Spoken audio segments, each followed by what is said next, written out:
ಯಾವ್ಯಾವ ತಂಡಕ್ಕಿದೆ ಪ್ಲೇ ಆಫ್ಗೇರೋ ಅವಕಾಶ? ಐಪಿಎಲ್ ಅಂಗಳದಲ್ಲಿ ಶುರುವಾಯಿತು ಪ್ಲೇ ಆಫ್ ಚರ್ಚೆ. ಎಸ್, ಈ ಬಾರಿಯ ಐಪಿಎಲ್ ದಿನದಿಂದ ದಿನಕ್ಕೆ ರೋಚಕತೆಯನ್ನ ಪಡೆದುಕೊಳ್ತಾ ಇದೆ. ಈಗಾಗಲೇ ಸೀಸನ್ 18ರ ಫಸ್ಟ್ ಹಾಫ್ ಮುಗಿದಿದ್ದು ಐಪಿಎಲ್ ಅಂಗಳದಲ್ಲಿ ಪ್ಲೇ ಆಫ್ ಲೆಕ್ಕಾಚಾರ ಜೋರಾಗಿ ನಡೀತಾ ಇದೆ. ಯಾವ ತಂಡ ಪ್ಲೇ ಆಫ್ಗೆ ಎಂಟ್ರಿ ಕೊಡುತ್ತೆ, ಯಾವ ತಂಡ ಔಟ್ ಆಗುತ್ತೆ ಎಂಬ ಚರ್ಚೆಗಳು ಕ್ರಿಕೆಟ್ ಅಭಿಮಾನಿಗಳಲ್ಲಿ ಶುರುವಾಗಿದೆ.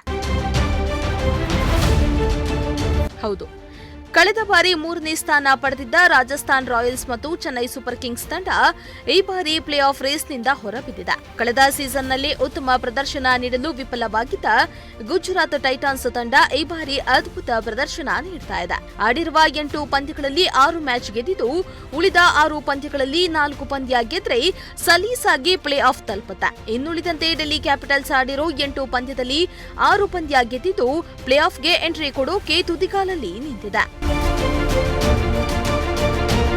ಇನ್ನು ಭರ್ಜರಿ ಪರ್ಫಾರ್ಮೆನ್ಸ್ ನೀಡ್ತಾ ಇರೋ Royal Challengers Bengaluru, Mumbai Indians, Punjab Kings, Lucknow Super Giants ತಂಡಗಳು ಪ್ಲೇ ಆಫ್ಗೆ ಎಂಟ್ರಿ ಕೊಡೋಕೆ ತಯಾರಿಯಾಗಿ ನಿಂತಿವೆ. ಇನ್ನು ಈ ಸೀಸನ್ನಲ್ಲಿ ಹೀನಾಯ ಪರ್ಫಾರ್ಮೆನ್ಸ್ ನೀಡಿರೋ Rajasthan Royals, Chennai Super Kings ಕತೆ ಬಹುತೇಕ ಮುಗಿದಿದೆ.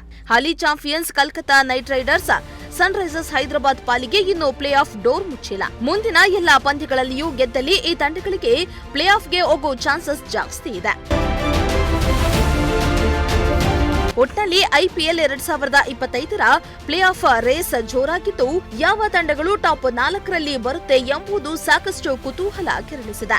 ಐಪಿಎಲ್ ನಿಯಮದಂತೆ 16 ಅಂಕ ಗಳಿಸೋ ತಂಡಗಳು ಪ್ಲೇ ಆಫ್ ಪ್ರವೇಶಿಸಲಿವೆ. ಅಲ್ಲದೆ 14 ಅಂಕ ಗಳಿಸಿದ್ರೂ ನೆಟ್ ರನ್ ರೇಟ್ ಆಧಾರದಲ್ಲಿ ಅಗ್ರಸ್ಥಾನ ಪಡೆಯುವ ಸಾಧ್ಯತೆ ಇದೆ. Sushmita, news desk, Prajashakti TV.